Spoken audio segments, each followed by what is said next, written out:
back to the Ludiverse. I am your host, Jay, and back again with another guest. Would you care to introduce yourself? Yes, hello. My name is Chelsea. I go by CMXP on the internet or Chelsea. I make erotic podcasts and like singular erotic audio plays. I actually became aware of you from a podcast that you have called Fuck Humans. And basically, I think the best way to describe it is like futuristic teratophilia. Does that sound about right? Yeah, yeah. Is it like it's futuristic? But it's like fantasy based. So it's like I guess the one where I was going for was a solar punk vibe. But yeah, basically like it's set like 100,000 million years in the future, where monsters now exist, and now they exist alongside humans. But of course, it can't be that easy. So and humans and monsters are not allowed to be together either friendship wise, romantically, or sexually wise. So yeah. I gotta say, the audio work was beautiful. The story, the writing of it was just stunning. But it's probably a good idea not to listen to it at work because that's where I was listening to it, and yeah, it got a bit distracting at times. I have so many people they told me they listen to work or they listen while driving, and I'm telling them, no, don't do that. Like I've had people email me and said like I almost got in a car crash or missed my turn because I was listening to the car. I was like, I didn't mean it for that purpose. I was when I was making it, I was thinking, oh, people will clearly listen to this like while at home or something. But yeah, a lot of people apparently do that. Yeah, headphones are definitely required. Definitely, yes. I did an episode where I talked to some people who were into teratophilia a while back, and aside from that subject in the show, there were a lot of other things. There was like it touched heavily on racism without actually going so far as to say like racism. It's kind of a speciesism between monsters and humans. Yeah. So that's actually an interesting thing. So I just want to start with like I am a woman of color. I'm African American. When I was going to fuck humans, I was trying to do it in a way to see. It was actually kind of like an experiment. I wanted to see if there was a way to like do something like this, like where you have like creatures of another race that are like non-human, and like realistically, if such creatures did exist in the world, they would face some type of prejudice. But I was trying to do it in a way that didn't so much resemble racism or any type of like actual real life discrimination. I don't, and doing this wise, I don't think there's like 100% way to actually do that because obviously they're going to see like similarities. But when went into it, I didn't really want the monsters to be read as being like of a race or being of a certain like sexual orientation or anything like that. That's why I was trying so hard to for the human characters to be like to code them as people of color, and mainly because I care about reputation and that field as well, but also to show like, hey, the monsters are monsters and humans aren't humans. So basically, that was I was trying to go for. Well, it's not like beating you in the face saying like this is an allegory for racism. You need to understand that. No, it was just kind of like I picked up on it and I was like, yeah, this could be taken to understand this way. But it's like there wasn't a lot of mention of like skin color really when it came to the humans. It was mostly with the monsters. It's like this dragon's scales are this color. You know, this monster has skin of this color, and it's just like a description of the monster because they're not human. But there's also, you know, representation of the LGBT community, and it's not like you'll get some things where it's like, well, this is for the LGBT community, and that's all it is. Every couple is, same sex or whatever. But like your show has a hetero couple, gay couples. It's very very inclusive, and it's good to find on the stream of your podcast. Aside from just Fuck Monsters, there were a couple of other individual shorts. Did you write those too? Yes, I did do those. They were meant for like the hiatus season, which got prolonged due to the pandemic. But yeah. Well, they were all very well written.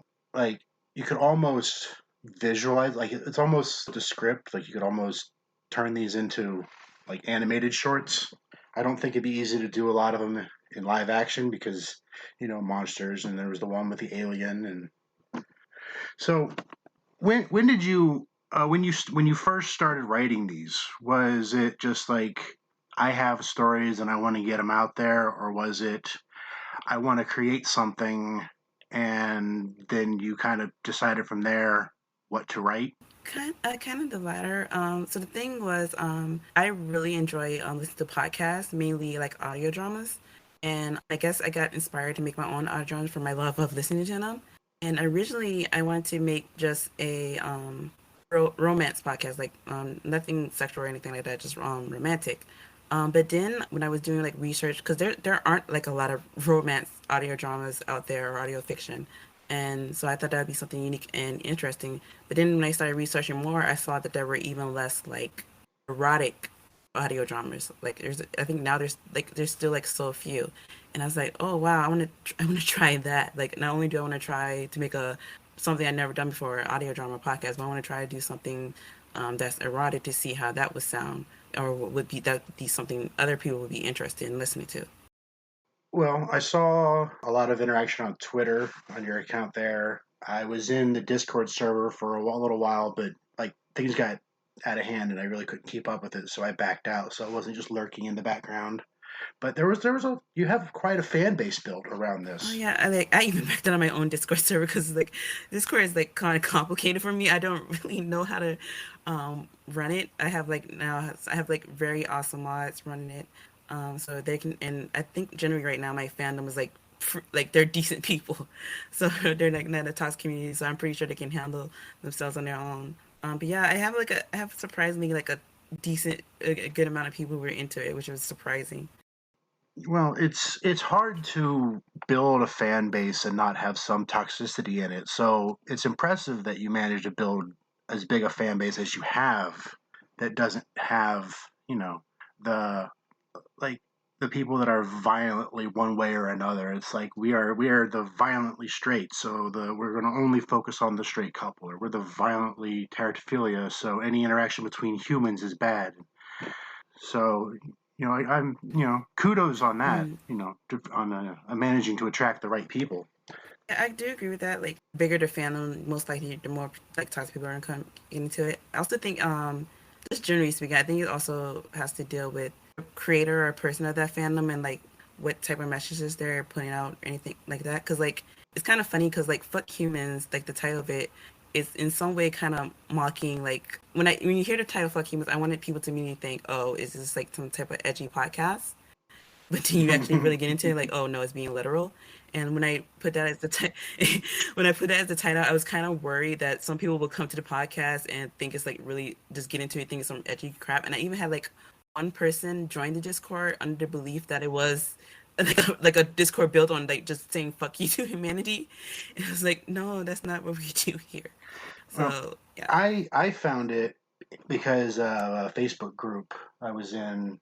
It was called "Jokes on You, I Fuck Monsters," and they were like, here's this podcast that discusses pretty much what we're all about, and I saw the show art, and I was like, yeah, I'm gonna give that a listen. And I listened to the first one, and I was hooked. I was like, oh, I got to keep listening to this to the end. And then it ended. I was like, why? Well, I actually well in it for several reasons. One, money, um, and also due to this whole pandemic situation, it kind of made recording and like scheduling stuff even a bit harder. Um, I actually didn't plan on. I actually didn't think we would get to a point where people would be even want a season two. When I originally like set it up, like when I originally put up a casting call for everything, I was like, "Oh, we'll just have this season one, and if people want like a little bit extra episodes, we might do like some bonus episodes." But now that it's finished, I'm getting a lot of people like, "When's the next season?" And like, "Are you gonna get this animated?" And I'm like, "I don't have any money, so let's calm down for a bit." I saw you had a Patreon for a while. Yes, I did. I did have a Patreon. I had to pause it because like, so right now I'm currently in Japan, and I don't know why I said Japan like that. I'm currently in Japan, and when I think when this was going on at the time, I was at school, and then I decided that I was going to stay here for a while, so I didn't have to get a job, and that was kind of distracting for me to actually like focus on the Patreon and stuff like that. And then on top of that, again, the worldwide situation happened. So that made it even harder to focus on that. And then like also some of my actors had issues too. So I decided like let me just pause it for now, and then maybe in the future I can like get it back up and running if we do end up getting a season 2 or something. Well, there's always Kickstarter. I imagine that your fans would throw some money at you if you were like, "Here's a Kickstarter so that we can get everything together to just record season 2." I know I'd throw some money at Yeah, it. yeah. That was originally the plan. Like once season 1 ended, we just started crowdfund. But then again, the situation happened. But right now, I do have a Kickstarter running with someone I collaborating to do another podcast. It's called Gummy and the Doctor, and I want to see how that one does before I even think about doing one for my personal podcast. Yes, I heard the what I guess the ad that you would put out on your main podcast stream for Gummy and the Doctor. So, well, I wish you all the luck on that one because good writing needs to be shared with people, and that's so far been really good All writing. right, thank you. The Ludiverse is sponsored by the House of Algos.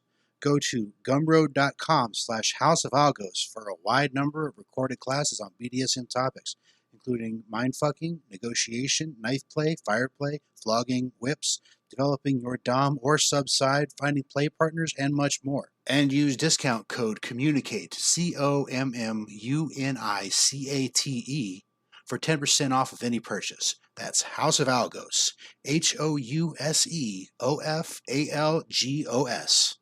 Your voice cast was found by a casting call. Yeah, I put up a casting call at several places, and that I had to do that by myself. But yeah, I just basically used Google Docs and went to whatever voice acting places I could find. So, like voice acting forums or voice acting discords and whatnot. Did you know any of your cast before you started? I don't, kind of so. Maybe I want to say me because it's been so long. I think I may have known about two, just offhandedly, and I think that was that actually was the main two main lead roles for Basque and Angel Riley. So the one for Angel, I'm surprised they took their. I can't list their name obviously because they wish to be anonymous, and I respect that. But I'm surprised they took it because they're kind of like well known in the voice acting community, and I wasn't exactly them the most to take on that part. The voice actor for Basque, I knew him because he specifically focuses on doing monster voices. He's literally called the Monster Boyfriend. So yeah, that's why how I knew about him. And I went to him asking if he wanted to do the role, and he took it, which was awesome. Well, he's definitely got a voice for doing monsters. That was a deep resonance. Yes, that's exactly because that's exactly what I wanted, and he was just so perfect for the role. I was just like so surprised because like every time I like when I was giving like people to listen to it, they were instantly hooked into the voice, and I was like, yes, thanks, that's exactly what I want, perfect. And I wish more people would like. He has a Patreon, and I wish more people would join it because he's like awesome. Like he can do a variety of voices. Would you like to give kind of a like a summary of what Fuck Humans is actually about? Like kind of a story synopsis, maybe if anybody be interested in listening. Okay, so like I said earlier, Fuck Humans takes place in the far out future. It's a solar punk future, so it's basically where cultures have mixed, but technology is not as present as it is now. Like humans are just rediscovering what what our technology, I guess, present human technology is. But that's not the point. Basically, it's like it's a world where humans and monsters coexist, but generally throughout it's frowned upon for them to actually interact with each other, especially romantic and sexualized. And so we have our two characters, Angel, who is a human, who lives in I want to say Kijimura. And we have Bass, who is a monster. He's a dragon hybrid, which is basically like a anthropomorphic dragon in some way, and he lives in Morimitsu. These are like two kingdoms that are side by side, right next to each other, but they are blocked off by this wall that Angel and Bass basically have to guard this wall to make sure that no humans come into the monster side and no monsters get into the human side. They've been doing this for years, and there's this bit of animosity towards um, each other, mainly because like, hey, monsters and humans don't get along each other, but also you can kind of sense that there's a bit of sexual tension there between them. So I don't want to spoil it, but basically a certain situation happens that causes Angel to get not only stuck over on the monster side, but get stuck to live with Basque. And then eventually they end up learning that not only do they like each other, but they end up learning that they are sexually attracted to each other, and eventually learn that they may even like love each other. So that's basically sign-ups of what happens in Fuck Humans. That pretty much covers the main points. I mean, there's also political intrigue, which is fun. So yeah, there's a little bit of something for everyone. As long as if you like the main part, then which is basically the relationship between Angel and Bass. There's a lot of little things in the background running around that really just add to the Yeah, world. there's like a little bit like a lore, like how society has changed over the years, and culture and life, and what type of what's the social cultures of monsters, and what's the social cultures of humans and whatnot. So there's like little bits of details in there as well. But if it is also very mainly romantic sexual heavy, so like that's why I always like at the start of it I try something to be like, yeah, there's because like I have asexual audience members and all that stuff, and they told me that they're into it more for like the background stuff, not necessarily the sex. But I also try to be very explicit in the beginning to let people know, hey, this is very sex heavy. So don't go in thinking there's anything else. Like me, don't go in like if you're going in, yeah, you can look for other stuff, but also realize what's going to happen. Basically, just don't go in unaware. I guess I want to say. Yeah, the very clear disclaimers at the front of the show, every episode. It's like, this show deals with these topics, so consider yourself warned and enjoy. But every once in a while, Angel makes like ancient human references, and I laugh every time because I'm like, this is my kind of people, make those references. Nobody else is going to understand. And Oh yeah, that was like yeah, because like Angel, he's kind of I haven't gone into his rip, but he's kind of like a bit of a nerd, a low key nerd, I guess you can say. But also it's like is I guess because I wanted to show like one of the main themes of well, not, one of the main I guess themes is that the humans are slowly discovering or learning about ancient human past, which I guess is our present, and so he's very much into like the media that used to be existed and all like the video games and technology. So I guess I was trying to show that with his like random bits of dialogue and the ways he like gives Bass all the nicknames based on like mainstream dragon media. didn't he call him Spyro at one I point? think yes, I think so. He did. And then Bass was just like, I don't understand what you're talking about. Very deadpan. So yeah, it's definitely a fun listen. I look forward to any future seasons, but if not, it does end on a good point. It's not like left on a cliffhanger. Basically, it ends for a good point for majority of people. I'm actually surprising there was a lot of people who were into. I guess I feel like there's no really evil character in Fuck Humans, but there is sort of like this antagonist character, and a lot of people were really rooting for that character. And so if you're rooting for the antagonist, then it may not end well for you. But other than that, like it's not like it has a complete ending. So if there can't be another season, at least we have like a good closure. Well, I mean, there's any number of stories where the antagonist doesn't end up with the good ending, but it's still the end of the story. So you know, a lot of people go for the stories where the good guy wins at the end, which is most stories. You don't see many stories where the bad guy wins. But um, have you put any thought into maybe making this an animated series of some sort? Of course, I would like it to be, but I don't. Right now, I don't see any possible way that could happen. I mean, it's like it's not impossible. Like maybe in the future, if like Fuck Humans, like right now, Fuck Humans is kind of a little bit well known, at least in the audio drama community, but it's not really something like on the level of say Welcome to Night Vale, where like even if you don't listen to podcasts, you most likely have come across that name. But then there's also the issue that right now adult content or like porn is kind of in like a very very shadowy or kind of gloomy place where there's so much of the content getting banned or some people don't want to work with it. So that even if I did like to find a company or a place that would want to animate it, trying to get it out there to our audience that can like or even a platform that I can play it on be a bit difficult. So I mean it's not impossible, but right now I don't think I don't really have any plans to make it turn into an animated anything. So yeah, sorry. Well, Good luck for the future. And either way, if you keep it audio or web comic, graphic novels are always fun. I have thought about maybe doing possibly a book, perhaps, but that's probably the most I have as I like any future development. I've also had some people coming to me asking for like sex toys based on certain characters' anatomy, mainly Basque, and that might be a possibility in the future. But other than that, yeah. Mm-hmm. That already has kind of an audience because with companies like Bad Dragon and like even stuff on like online, people have their own little shops where they make and sell that kind of stuff. So, but if you ever get around to doing that, I'd be more than happy to share your links around with my audience. Thanks, I appreciate that.